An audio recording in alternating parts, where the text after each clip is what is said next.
السلام علیکم ورحمۃ اللہ وبرکاتہ۔ دوستوں، امید ہے کہ آپ سب خیریت سے ہوں گے۔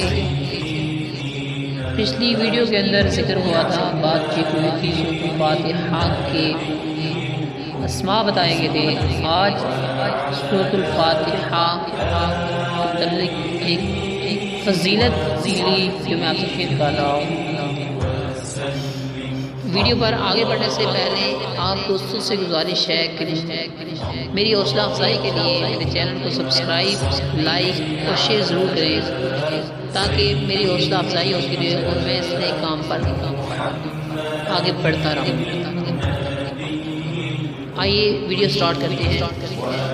حضرت ابو سعید بن معلّہ رضی اللہ تعالیٰ عنہ فرماتے ہیں، میں نماز پڑھ رہا تھا تو مجھے نبی کریم صلی اللہ تعالیٰ علیہ وسلم نے بلایا، لیکن میں نے جواب نہ دیا۔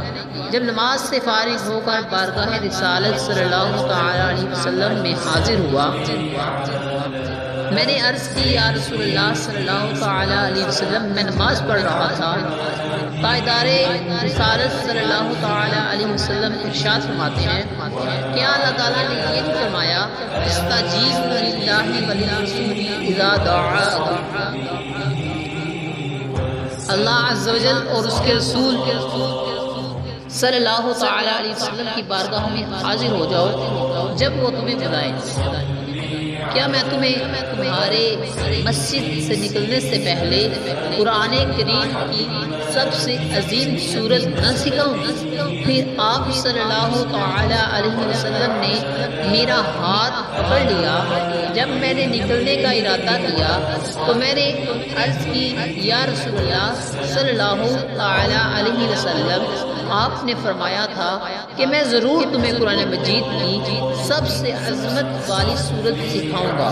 ارشاد فرمایا، وہ سورت الحمدللہ رب العالمین ہے۔ یہی سورت سبع مثانی اور قرآن عظیم ہے اور یہی سورت مجھے عطا فرمائی گئی ہے۔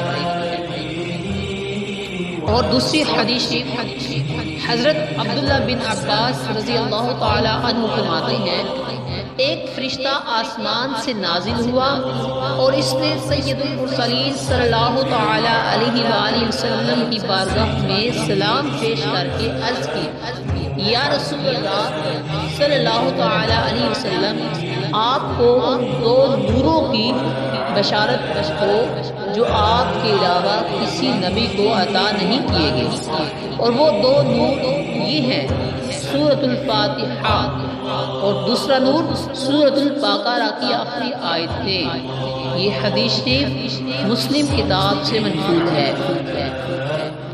دوستوں، امید ہے کہ آپ کو آج کی ویڈیو پسند آئی ہوگی۔ اب انشاءاللہ عز و جل نیکسٹ ویڈیو میں ملیں گے۔ تب تک کے لیے اللہ حافظ۔